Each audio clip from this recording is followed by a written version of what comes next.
Salut à tous, c'est Pang de la chaîne, bienvenue sur cette vidéo qui va parler de Génération Z, qui va parler un peu de réseaux sociaux et d'internet, et je vais prendre en support un article de développer.com qui, à la base, je pensais pas qu'on j'allais tomber sur un type d'article comme ça, et que je trouve particulièrement pertinent, notamment pour l'ensemble des générations qui regardent les jeunes évoluer, et aussi une prise de conscience qui valide, ou en tout cas qui amène encore un petit peu de quoi réfléchir sur le principe que un des éléments les plus destructeurs actuels pour quasiment toutes les générations, c'est les réseaux sociaux. C'est pas Internet en tant que tel, c'est les réseaux sociaux. Et là, en l'occurrence, je vous lis l'article, je lirai peut-être pas tout parce qu'il est un peu long. L'appel à l'aide de la Gen Z, près d'un jeune sur deux au Royaume-Uni préférerait un monde sans Internet selon une étude. Il dénonce les usages toxiques et addictifs d'une partie du numérique. Une étude récente menée au UK révèle une donnée qui bouscule les idées reçues. 46% des jeunes de 16 à 21 ans déclarent qu'ils préféreraient vivre dans un monde sans Internet. C'est intéressant parce que là, c'est vraiment des ados. Des ados qui finissent l'adolescence, donc on pourrait se dire, c'est ceux qui sont le plus pris dans une matrice, et du coup c'est intéressant parce qu'ils ont absorbé tout ça, ils le vivent, et pour autant, ils seraient prêts à se dire, à vivre sans. Alors bien sûr, ils se rendent peut-être pas compte, mais dans l'idée, ne serait-ce que la projection, elle est intéressante. Ce constat, la BSI soulève une question fondamentale. La Gen Z, pourtant née dans l'ère numérique, serait-elle en train de rejeter le monde hyper connecté dans lequel elle a grandi? Et je trouve que c'est intéressant que le journaliste ait mis le mot hyper connecté, parce que c'est vraiment ça la problématique. Les réseaux sociaux, why not? Mais l'harcèlement, l'excès d'infos, j'ai envie d'un peu d'intimité et de tranquillité, ça peut complètement disparaître. Bon, il y a un bouquin qui met en parallèle ça, on s'en fiche pour l'instant. Alors, une enquête révélatrice d'un malaise profond, l'étude réalisée à l'occasion de la Journée mondiale de l'accès numérique vise à mesurer l'évolution des perceptions et des comportements liés à la technologie chez les jeunes. Résultat, près de 70% des jeunes interrogés affirment se sentir moins bien dans leur peau après avoir utilisé les réseaux sociaux. Et on revient dessus. Une des luttes, je pense qu'il faut qu'on ait, alors c'est le paradoxe, on partage nos infos sur les réseaux sociaux pour que l'info se diffuse le mieux possible, et en même temps c'est ce qui rend mal beaucoup de personnes. Faut trouver une façon alternative ou complémentaire ou différente de faire, ou revenir un peu en arrière, je sais pas. Les plateformes initialement conçues pour connecter les individus et faciliter les échanges semblent désormais associées à une détérioration du bien-être émotionnel. Ça aide, on a parlé, il y en a un paquet d'articles dessus. Moi c'est vraiment quelque chose qui m'intéresse et qui, je pense, est un grand changement dans l'humanité de façon générale depuis 2012. On l'a déjà vu dans la génération anxieuse.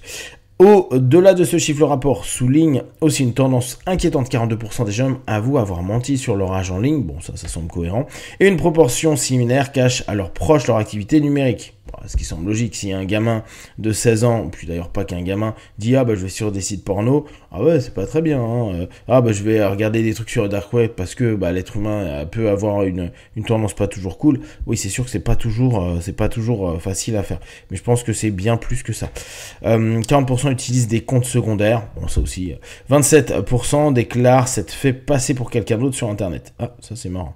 Quand les réseaux sociaux deviennent des sources d'anxiété. Selon une nouvelle enquête, près de la moitié des jeunes préféraient vivre dans un monde où l'internet n'existerait pas. Ils connaissaient pas, donc derrière il peut aussi avoir un fantasme par rapport à ah ouais, c'était mieux avant. Surtout que nous, les vieux cons des générations, on va dire des millennials et des X, disent tout le temps ouais c'était mieux avant, hein. On est cons.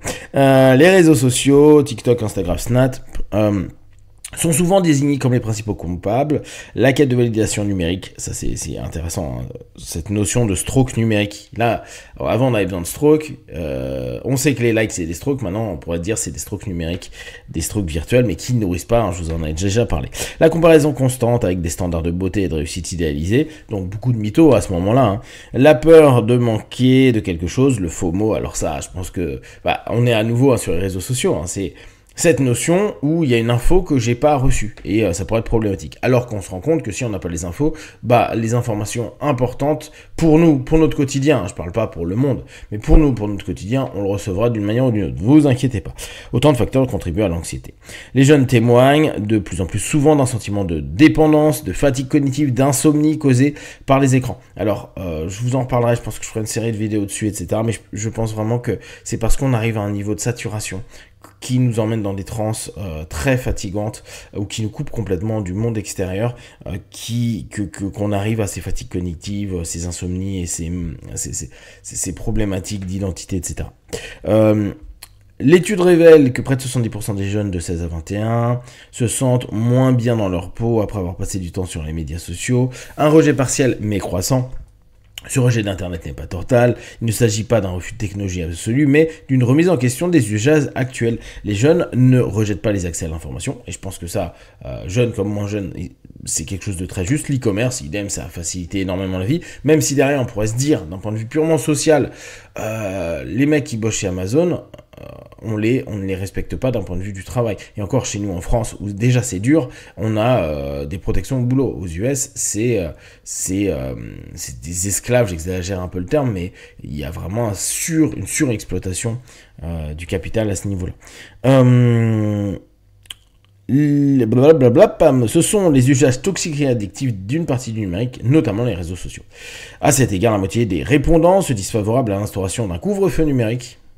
C'est intéressant, on est au UK, hein, c'est quand même dans un cadre spécifique, qui limiterait l'accès de certaines applications comme TikTok ou Instagram après 22 heures. Je relisais à nouveau des articles sur le numérique en Chine et les réseaux sociaux, et notamment TikTok. Vous savez qu'ils ont WeChat qui globalise un petit peu tout. Mais pour TikTok, c'est 40 minutes par jour. Et pourtant, leur TikTok à eux est plutôt orienté vers des choses d'apprentissage. D'ailleurs, vous pouvez faire la même chose avec vos algorithmes TikTok ou Insta. Hein. Alors, regardez des choses qui sont des trucs de maths, de physique, etc. Même si de temps en temps, il y aura des trucs qui vont être alternatifs, ça reste une manière de l'utiliser. 40 minutes, c'est leur idée en Chine. C'est peut-être l'idée qu'il faudrait juste mettre en France pour tout le monde, que vous soyez adulte ou enfant.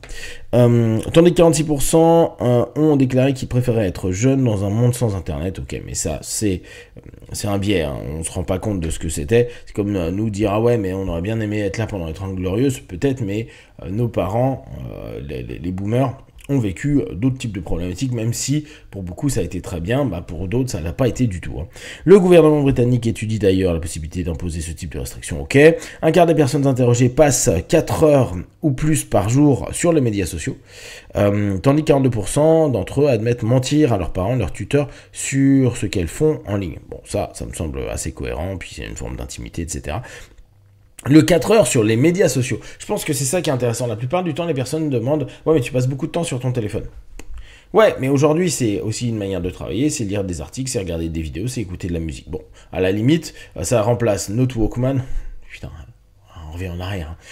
Ça remplace les journaux papier, ça remplace la radio, ça remplace éventuellement la télé. Donc pourquoi pas ? Maintenant, ce qui est intéressant, c'est peut-être aujourd'hui de dire, bon, quel temps tu passes sur ton téléphone et quel usage tu as des médias sociaux. Et il faudra mettre dans les médias sociaux, Insta, Facebook, TikTok, Twitter, X, Blue Sky, etc. Tous ces trucs qui amèneraient là. Et effectivement, là, si on passe beaucoup de temps, on peut se rendre compte de l'interaction toxique qu'il peut y avoir avec les gens, du manque de stroke numérique ou d'excès de stroke négatif numérique, etc., etc. Là, il y a vraiment quelque chose que tout le monde peut réfléchir, et d'autant plus les parents, mais je prends vraiment en compte le fait que les adultes soient également dans la même problématique. Une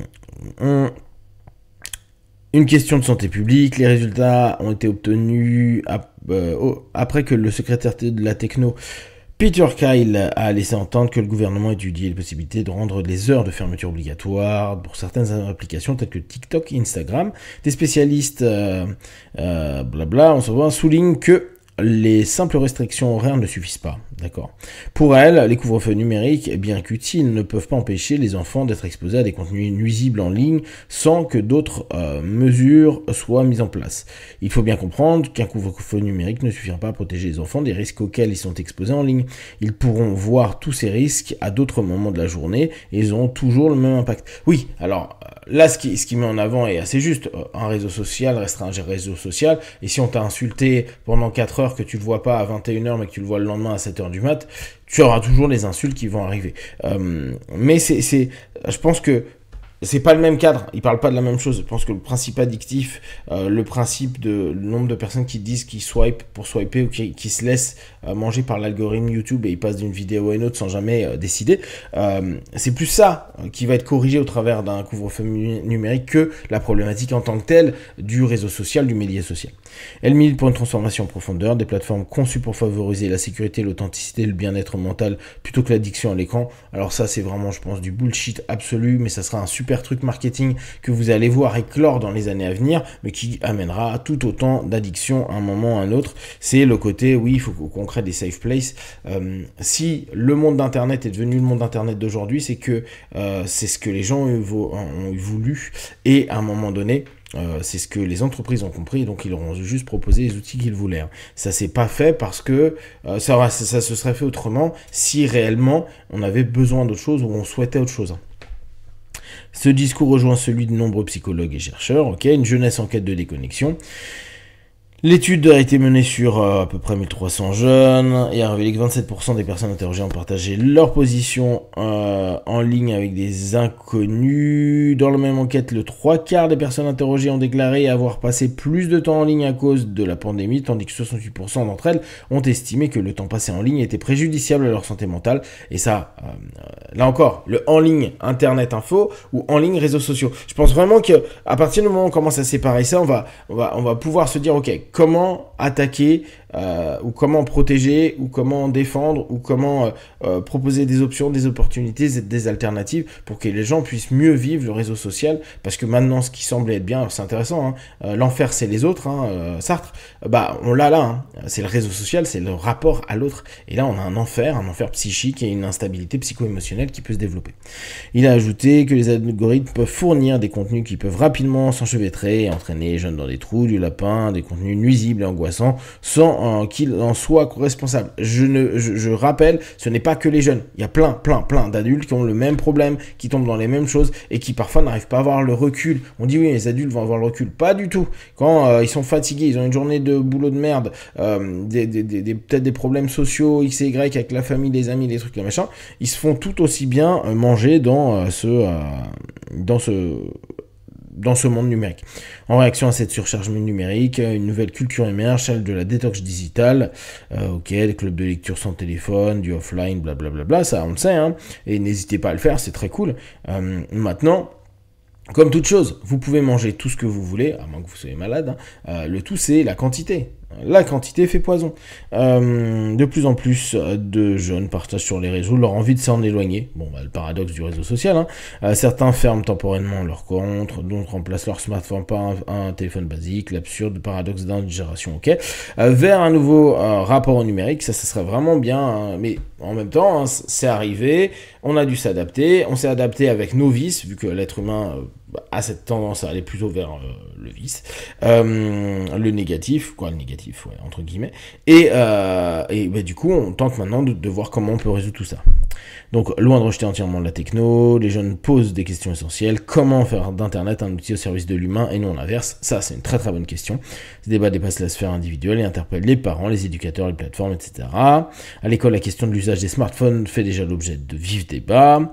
On a promis à des jeunes générations que la technologie créerait des opportunités, améliorerait l'accès à l'information et rapprocherait les jeunes de leurs amis. Et pourtant, notre étude montre que parallèlement, elle expose les jeunes à des risques et nombreux et affecte négativement leur qualité de vie. J'ai jamais entendu. Alors, vous me dites si vous l'avez entendu, mais cette notion de ça va améliorer améliorer le rapport avec les amis et les gens. Jamais j'avais entendu ça, et pourtant moi je suis un geekos d'internet depuis le début, depuis qu'on a pu en avoir. La techno ne peut être une force pour le bien que si elle est soutenue par la confiance dans la vie privée. Logique, la sécu, la sûreté, le bien-être des personnes et des entreprises. Créer des services doivent donner en priorité aux besoins des utilisateurs finaux. Ils répondent aux besoins. Vous voulez de la dopamine, on va vous en donner. Vous voulez acheter des nouveaux trucs sur Amazon pas cher, on va vous donner. Vous voulez du Temu, on va vous en donner. Ils répondent. Hein.